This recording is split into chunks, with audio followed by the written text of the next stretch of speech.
Bienvenue dans cette nouvelle édition de C'est-à-dire de par le monde. Se parfumer est un véritable art et la Côte d'Ivoire n'y échappe pas. Femmes comme hommes, ils sont de nombreux à dépenser des milliers, voire des centaines de milliers de francs CFA dans des sillages plus ou moins uniques, mais qui pour la plupart restent de fabrication occidentale. En 2019, Zalika Barro décide de bouleverser le marché en lançant Lika Cosmétiques. 3 ans plus tard, cette ambition mènera Zalika Barro a remporté la 5e édition du concours du jeune entrepreneur de l'année initié par la Fondation BJKD. Madame Barro, félicitations, bienvenue et merci d'avoir accepté notre invitation. Merci beaucoup, merci à vous de m'avoir invité sur ce plateau. C'est un véritable plaisir pour moi. Alors racontez-nous votre parcours avec la Fondation BJKD. Alors, le parcours avec la Fondation BJKD débute en juin dernier, je pense, quand je décide de m'inscrire au concours. J'en ai entendu parler à travers un ami qui m'a dit « Ah tiens, ton entreprise est bien, pourquoi tu n'y participerais pas ?»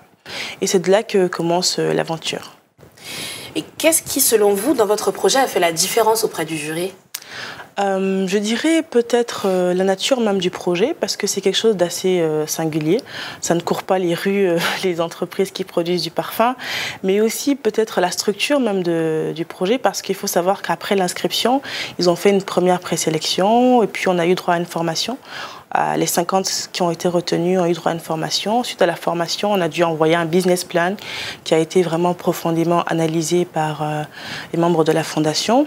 Suite à ça, les 20 sélectionnés ont eu droit à une visite du comité de sélection dans les locaux. Donc, ils sont passés à nos bureaux, ils ont regardé.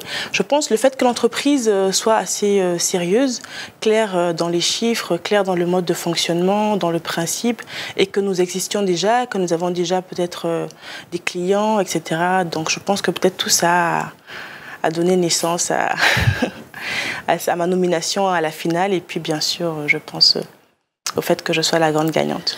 Alors, comment vous vous êtes sentie quand ils sont venus visiter vos bureaux ? Alors, j'étais très contente, mais j'étais aussi sereine parce que, parce que ce qui a été dit en amont correspondait avec la réalité. Donc, j'étais assez fière. Nos locaux sont, pour le moment, on est une petite entreprise, mais quand même, j'étais assez fière de leur montrer ce que nous avons pu réaliser jusqu'à présent. Alors, votre marque est surnommée la première marque de parfum ivoirien. Pourtant, certaines firmes comme Copassi ou la nouvelle parfumerie Gandour existent, et cela depuis bien des années. Alors, qu'est-ce qui vous distingue ? Oui, bien entendu. Le fait est que ce sont des entreprises certainement qui produisent du parfum, mais en tant que marque spécialisée dans le parfum, je pense que pour le moment, nous sommes les premiers à faire ça, à faire vraiment une marque qui me fait du parfum local, c'est-à-dire qui ne se contente pas juste de reproduire des parfums qui existent déjà, mais qui fait ses propres senteurs, qui crée son propre univers olfactif et qui le met à la disposition des clients. Alors, quel serait l'univers olfactif africain, selon vous ? L'univers olfactif africain est tellement riche, c'est juste impressionnant la quantité de matières premières, de senteurs extraordinaires dont nous disposons ici. Toutes ces inspirations-là qui donnent envie de créer des parfums juste extraordinaires, il y en a des tas et des tas. Donc l'univers olfactif africain, je peux dire quoi, il est riche. Riche de culture, riche d'histoire, riche de nature, de toutes ces choses-là. Racontez-nous un peu l'histoire de votre parfum qui a eu un très gros succès, Jaya. Jaya, je ne sais pas si Jaya c'est le parfum qui a eu le plus de succès, je dirais plutôt La Mariée. La Mariée, par contre, ça, c'est la tuerie du moment. Je pense que le nom, déjà, est très évocateur. Est-ce qu'il est prophétique ? Je pense bien qu'il est prophétique, je ne sais pas. Personnellement, je le porte depuis longtemps, mais je ne sais pas encore. Mais il sent extrêmement bon. Et c'est un de nos best-sellers. Les clients l'adorent parce que déjà, l'odeur c'est très sensuel, mais à la fois poudré. Donc, ça passe aussi bien en journée qu'en soirée. Et vraiment, je pense le fait que ce soit disponible aussi en parfum de poche a créé tout cet engouement pour La Mariée.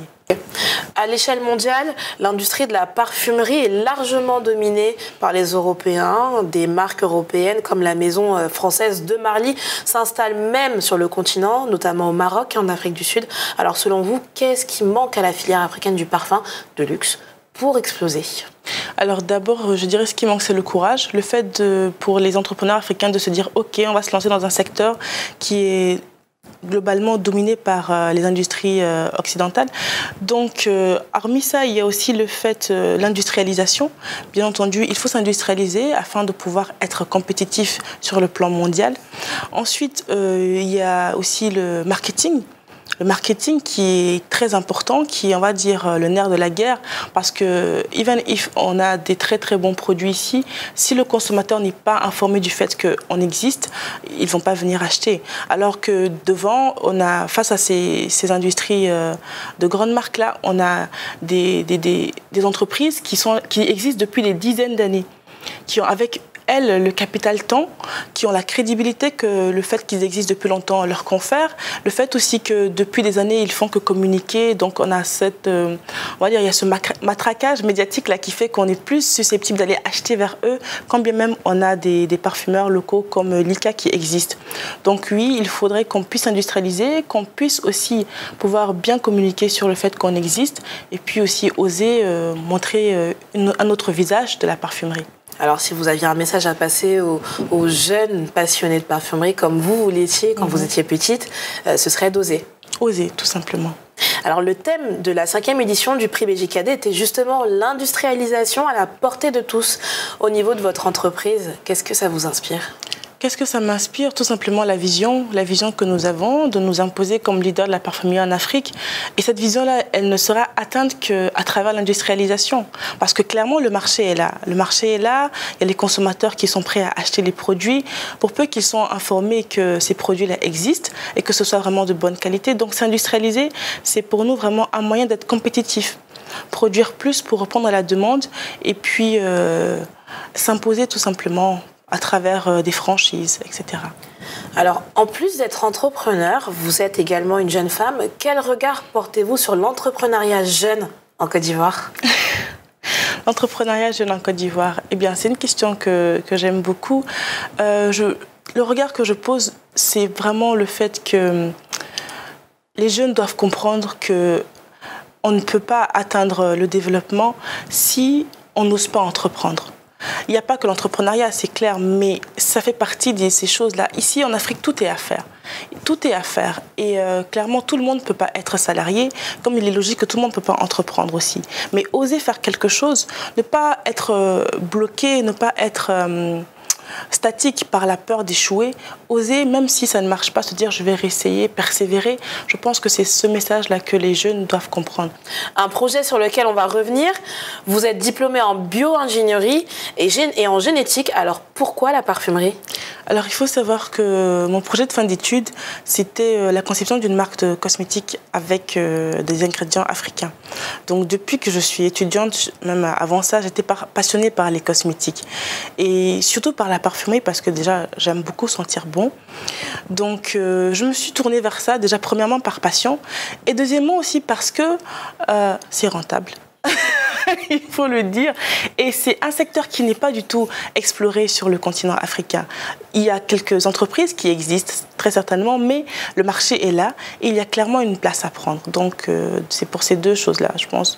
Le côté patient et puis mon côté businessman qui s'est dit, vas-y. Alors, Zalika Baro, merci d'avoir répondu à nos questions.